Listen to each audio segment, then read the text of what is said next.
If you want to follow me on other platforms, the info will be right here. Yo, this your boy Jive Turkey live from the 2 1 mother fucking 5. What up? I said what up?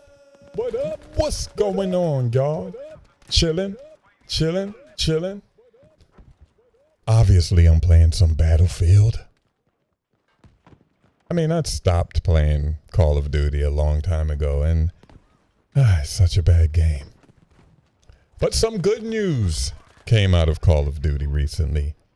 They're talking about how they won't carry forward the skins, and they're going to try to be more grounded.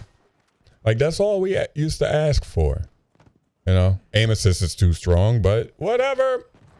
We just wanted not a realistic video game, because how does that even go together, right? But Call of Duty never been super realistic, but it was grounded, and military was the core value of the game. And the cool thing about Call of Duty for the kids was you would buy a skin and it would go forward to the next year and the next year and the next year. I don't know how many years they would clump Warzone together, but if you would buy a skin, not Rose, but I think after Rose skin, y'all remember Rose skin, right? It was like you couldn't see her in the corners. Yeah, I think it's a female named Rose, right? But after Rose skin, I think they implemented that you can carry over your skins, and skin sales went up from that. And of course, you know, I could use it next year. And the people buying skins this year, they bought Ninja Turtles. They bought Beavis and Butthead. So they're thinking next year I'm going to be able to use my Beavis and Butthead in the next Warzone, right?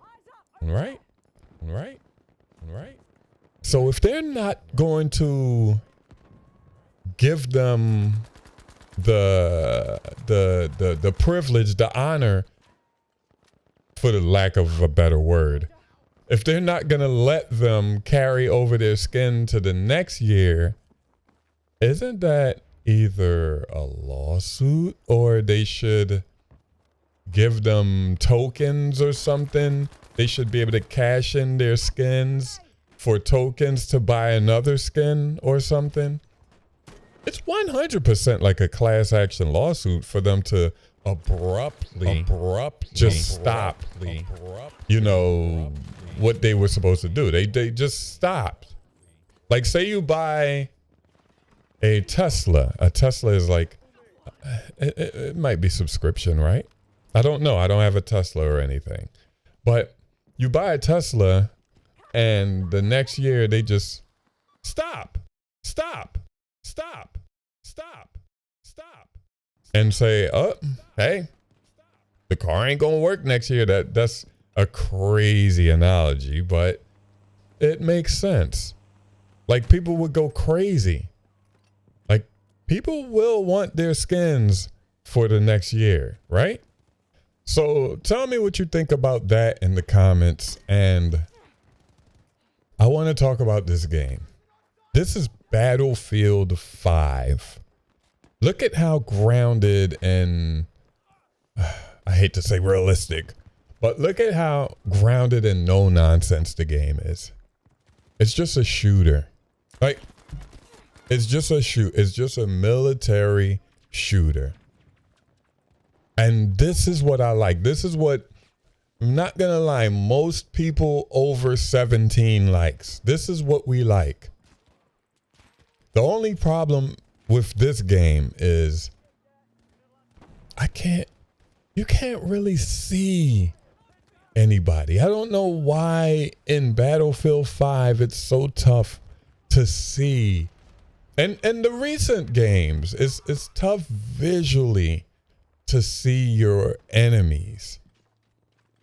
I don't know what it is, because I can play Battlefield 1. I can see people. I could play Battlefield 4, Battlefield 3. Even with the suppression and the blurriness, I can still see my opponent, my enemy, the opposition. But in this game, it was so, and especially when the game first launched, it was so tough to see your enemy. It was so tough. I don't know if it's when you ADS the Dorito or their name plate doesn't come over their heads, but man, it's just impossible to see your enemy, and that segues to what I wanted to talk about this game. When you look at this game, it checks every box. Like, the movement feels good. It's just the visual of the enemy. The maps look amazing. Oh man, the maps. This is probably one of the best visually looking Battlefield, and that's saying a lot, because Battlefield has had some beautiful visuals lately. Not even lately. Bad Company 2 didn't look that good, but all the other Battlefields looked amazing. Like Battlefield 4, Paracel Storm, when that storm rolls in, oh man. Oh, and Battlefield 2042, that looks like a cartoon. But this and all the other Battlefields always look stunning, with the graphics, but just seeing your enemy. But let me talk about what I wanted to really talk about. Would this be one of those games that could have been just an amazing game, but they messed up on one thing?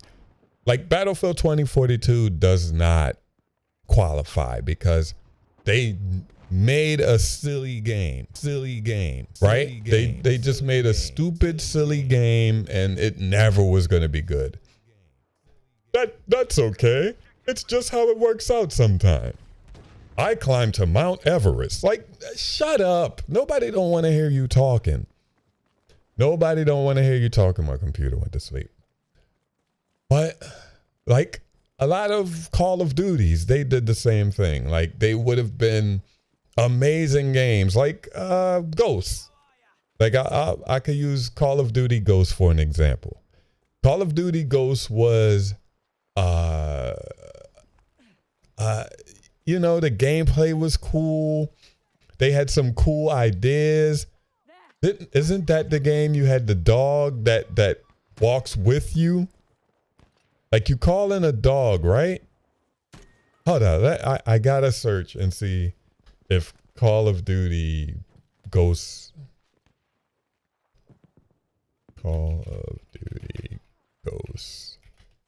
dog kill streak. I'm pretty sure you called in a dog. Okay, so you called in a guard dog, and that was cool, but the maps were way too large. That took away all of the fun. Like, imagine calling in the dog on Nuketown. And I hate Nuketown. I hate to use that for an example. Imagine calling in the dog on Raid. Like just a map where you could just run around and the flow is perfect. Calling in that dog on Raid, and he's just watching your back. Oh, man, the fun you would have had. But name the games that had super potential, but they did one or two things that just messed the game up. Not a game like 2042 that just launched bad, or Black Ops 7, that's gonna suck. Like, nobody don't want to wall run anymore. Like, nobody never did, but some people liked it. So name the games that could have been amazing, but they messed up on one or two things. And remember, Michael Jordan is the jive turkey of basketball. I'm out.